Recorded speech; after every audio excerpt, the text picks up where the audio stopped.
여러분 예쁘게 찬양해요.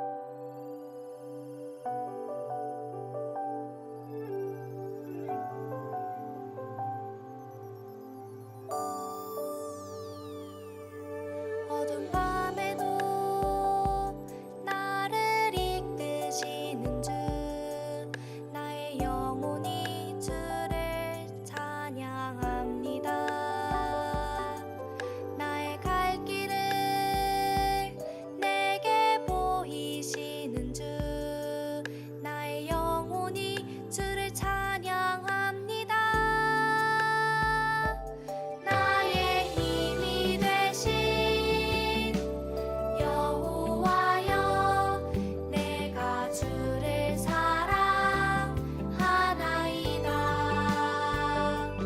나의 힘이 되신 여호와여, 내가 주를 사랑하나이다.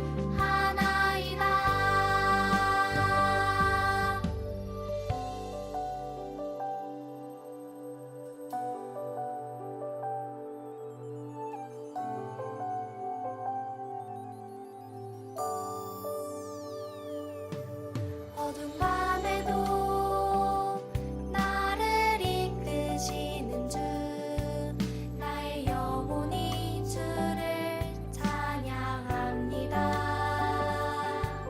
나의 갈 길을 내게 보이시는 주, 나의 영혼이 주를 찬양합니다.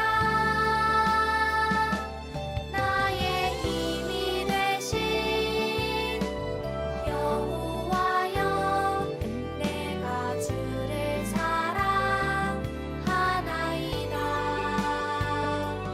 나의 힘이 되신 여호와여, 내가 주를 사랑하나이다. 나의 힘이 되신 여호와여, 내가 주를 사랑하나이다. 나의 힘이 되신 여호와여, 내가 주를 사랑하나이다.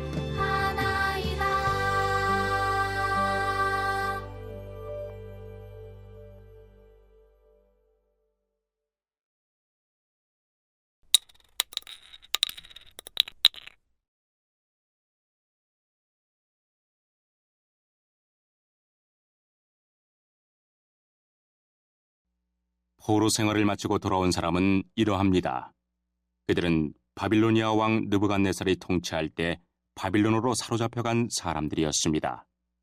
이제 그들은 고향인 예루살렘과 유다로 돌아왔습니다. 그들은 그들의 지도자 스룹바벨과 예수아와 느헤미야와 스라야와 르엘라야와 모르드게와 빌산과 미스발과 비구웨와 르훔과 바나와 함께 돌아왔습니다. 이스라엘 백성의 숫자는 이러합니다. 돌아온 무리의 수는 모두 42,360명입니다. 이제 설교 시간이에요. 주신 말씀을 가슴 속에 새기면서 들어볼까요? 샬롬, 오늘 함께 아자함 예배를 드리시는 모든 예배자분들을 주님의 이름으로 환영합니다. 오늘 말씀에서는 바벨론의 포로로 잡혀갔던 이스라엘 백성들이 다시 예루살렘으로 돌아오게 됩니다. 70년 동안 포로 생활을 한 후에는 반드시 고향으로 돌아올 것이라고 약속하신 하나님의 그 약속의 말씀이 때가 이르러 성취된 것입니다.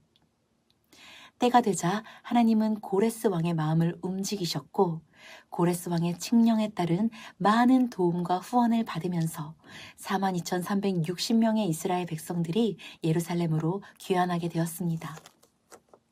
하나님은 반복되는 경고에도 불구하고 죄로부터 돌이키지 않는 이스라엘 백성들을 심판하시고 바벨론의 포로로 넘기셨지만 그 심판의 목적은 이스라엘 백성들을 멸망시키기 위함이 아닌 그들을 정결하게 하고 다시 온전하게 회복시키기 위함이었습니다. 역사 가운데 하나님은 때로는 우리에게 아픔과 슬픔을 허락하시며 우리에게 주신 것들을 거두어 가십니다. 또 하나님은 때로는 우리의 간절한 기도와 소원에 응답하시고 우리를 위로하시고 치유하십니다. 나타나는 양상만 본다면 마치 하나님이 변덕을 부리시는 것처럼 느껴질 수 있습니다. 그래서 때때로 우리는 하나님의 뜻을 이해하는 것이 너무나 어렵고 예측할 수 없기에 신앙생활을 하는 것이 쉽지 않다고 생각하기도 합니다. 하지만 형태는 다를지라도 역사를 관통해서 동일하게 나타나고 있는 하나님의 깊은 본심과 변하지 않는 성품은 언제나 사랑이었습니다. 하나님은 어제와 오늘의 말이 다르거나 어제는 좋다고 했다가 오늘은 아니라고 변덕을 부리시는 분이 아닙니다. 불완전한 우리들과는 절대로 공유할 수 없는 하나님만의 영광스러운 속성 중에 하나가 바로 불변성과 그에 따른 일관성입니다. 이것은 하나님께서는 그의 성품과 목적, 약속과 계획에 있어서 결코 변하지 않으시기에 그러한 것들이 일관되게 유지된다는 의미입니다. 시간의 흐름이나 상황의 변화나 우리의 어떠함에 의해서 하나님의 본질적인 마음이 바뀌지 않으십니다. 하나님은 어떤 외부적인 자극이나 변수에도 영향을 받지 않으십니다. 성경은 그런 하나님에 대해서 말할 때 태양의 위치에 따라서 변하게 되는 그림자조차 없으신 완전하신 분이라고 표현하고 있습니다. 만약에 전능하신 창조주이자 주권자이신 하나님이 어제와 오늘 그 성품과 계획에 있어서 다르고 오늘과 내일 또 달라질 것이라면 우리가 어떻게 평안을 누릴 수가 있으며 어떻게 우리가 항상 기뻐하고 쉬지 않고 그에게 기도하며 범사에 감사할 수 있을까요? 성도로 하여금 말씀대로 살아갈 수 있게 하는 것은 언제나 동일하신 하나님에 대한 신뢰입니다. 그럼에도 나의 인생을 향한 하나님의 계획과 뜻이 모호하고 이해하기 어려운 것처럼 생각되고 혼란스럽게 느껴지는 것은 하나님이 아니라 우리가 너무나 변덕스럽기 때문이고 우리가 너무나도 자주 하나님의 말씀에 불순종하며 하나님 앞에 죄를 짓고 있기 때문입니다. 우리가 변덕스럽고 신실하지 못하기에 하나님은 때로는 심판과 징계를 내리시고 또 때로는 회복하고 치유하시며 사랑으로 우리를 인도하시는 것입니다. 우리의 연약함에도 불구하고 하나님은 언제나 사랑하는 우리를 위한 선한 계획을 가지고 계십니다. 하나님은 하나님의 뜻을 저버리고 배신하여 범죄할 아담과 하와를 위해서 자신의 아들을 내어줄 선한 계획을 세우셨습니다. 에덴 동산에서 쫓겨나는 아담과 하와에게 하나님은 가죽옷을 지어 입혀주시면서 우리의 죄와 수치를 덮으실 놀라운 계획이 있음을 보여주셨습니다. 이미 그 약속을 받은 우리에게 있어서 하나님은 두려움과 공포의 대상이 아니라 사랑과 신뢰의 대상입니다. 하나님께서는 언제나 우리의 유익을 생각하시며 우리에게 가장 좋은 것을 주시는 아버지가 되어주셨기 때문입니다. 변하기 쉽고 어제와 오늘의 마음이 달라 들쑥날쑥하고 약속에 신실하지 못한 것은 언제나 하나님이 아닌 우리였습니다. 그리고 이렇게나 사랑하기 힘들고 이렇게나 인도하기 어려운 우리를 어떻게 해서든 구원하고자 하는 하나님의 열심에 대해 쓰여 있는 책이 바로 성경입니다. 이사야서 53장 6절의 말씀을 읽겠습니다. 우리는 다 양 같아서 그릇 행하여 각기 제 길로 갔거늘 여호와께서는 우리 모두의 죄악을 그에게 담당시키셨도다. 아멘.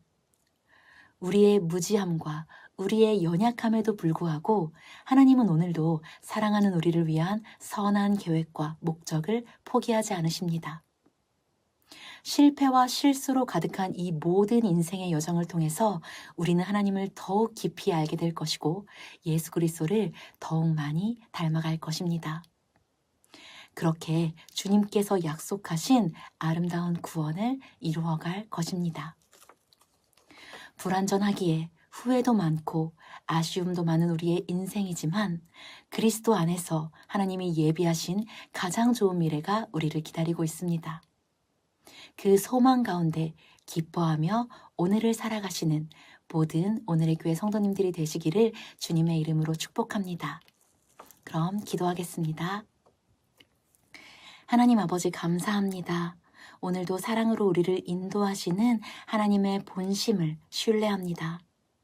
약속하신 대로 구원을 이루어 가시는 하나님의 선하심과 신실하심을 찬양합니다.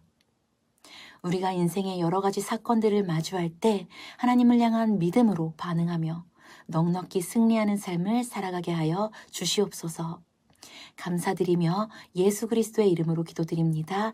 아멘. 오늘 주신 말씀을 기억하면서 다음 내용을 서로 묵상해봐요.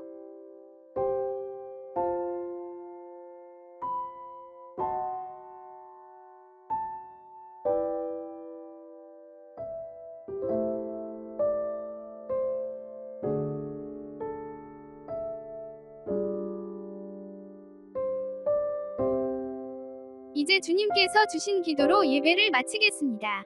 정성껏 마음 모아 기도합시다.